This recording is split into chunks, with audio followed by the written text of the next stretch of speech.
नमस्कार, आप देख रहे हैं टीवी7 भारत और मैं हूं आपके साथ प्रीति सिंह यादव। खबरों की शुरुआत करेंगे अयोध्या के राम मंदिर चढ़ावा घोटाले से।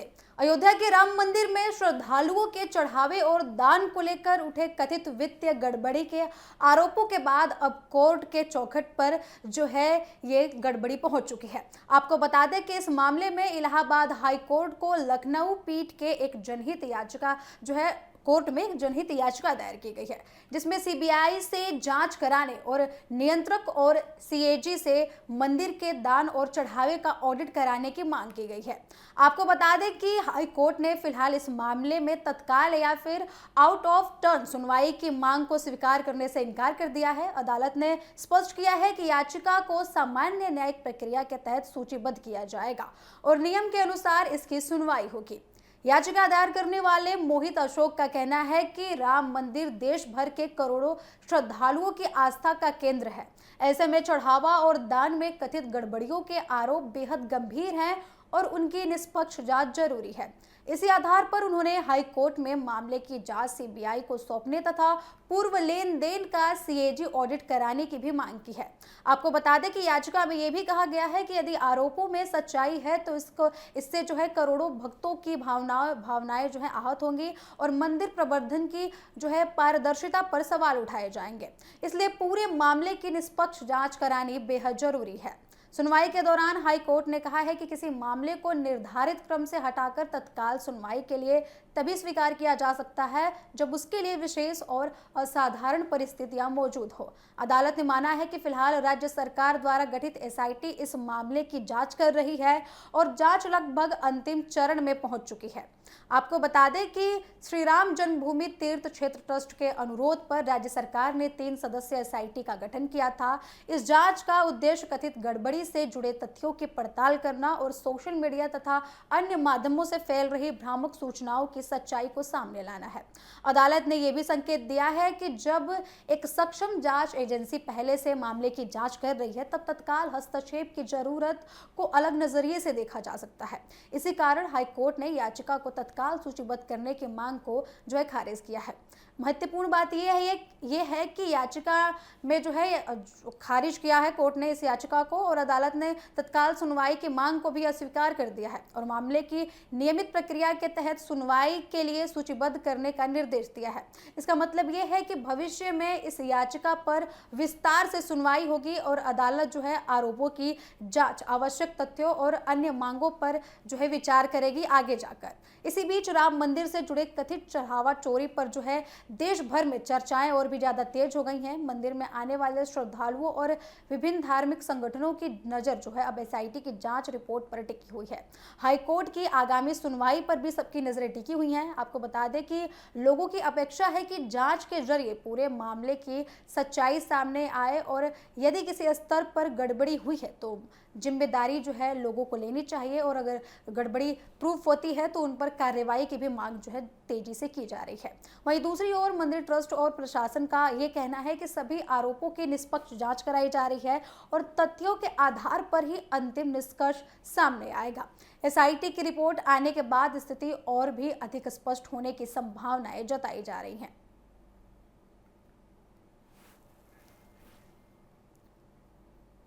वही अगली खबर महाराष्ट्र से आ रही है। महाराष्ट्र की राजनीति में शिवसेना को लेकर जारी सियासी उठापटक के बीच एक नया दांव सामने आया है।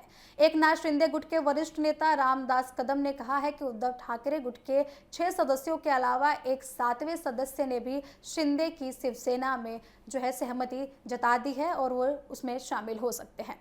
उन्होंने दावा किया है कि उस सांसद ने जरूरी दस्तावेजों पर हस्ताक्षर भी कर दिए थे, लेकिन मंत्री पद की मांग पूरी होने के कारण नहीं होने के कारण अंतिम समय में उनका फैसला बदल दिया गया। रामदास कदम ने मीडिया से बातचीत करते हुए कहा कि वे सांसद उद्धव ठाकरे के बेहद करीबी हैं और अक्सर उनके बगल में बैठते हैं।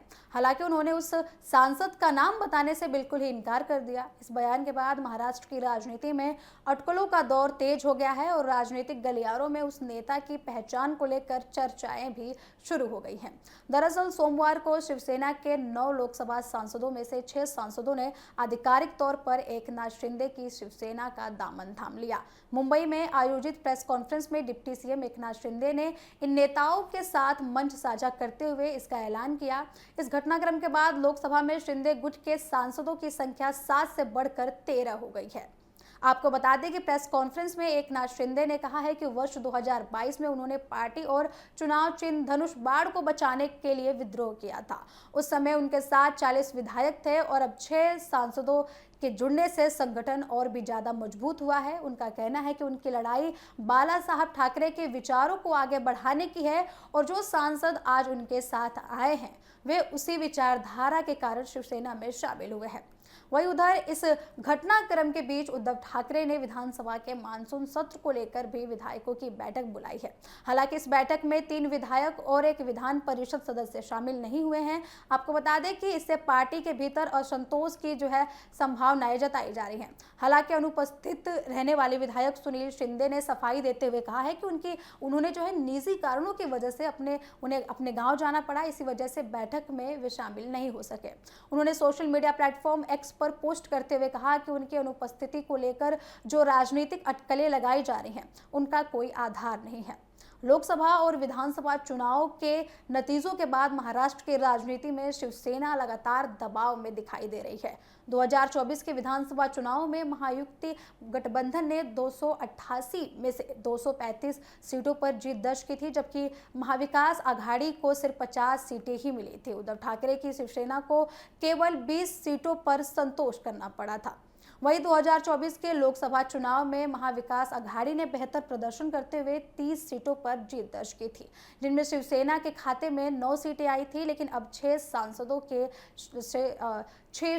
के शिंदे गुट में शामिल होने की खबरें सामने आ रही हैं, जिसके कारण उन्हें बड़ा राजनीतिक झटका लग सकता है। शिवसेना के इतिहास पर नजर डालें तो पहली बार नहीं है जब पार्टी में बड़ा विद्रोह हुआ है।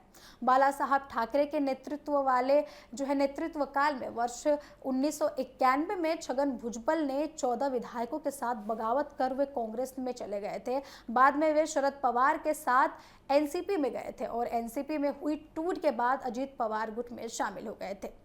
अब सभी की नजर इस बात पर टिकी हुई है कि क्या आने वाले दिनों में शिवसेना के भीतर और भी नेता बगावत कर सकते हैं या उद्धव ठाकरे संगठन को एकजुट करने में सफल रहते हैं।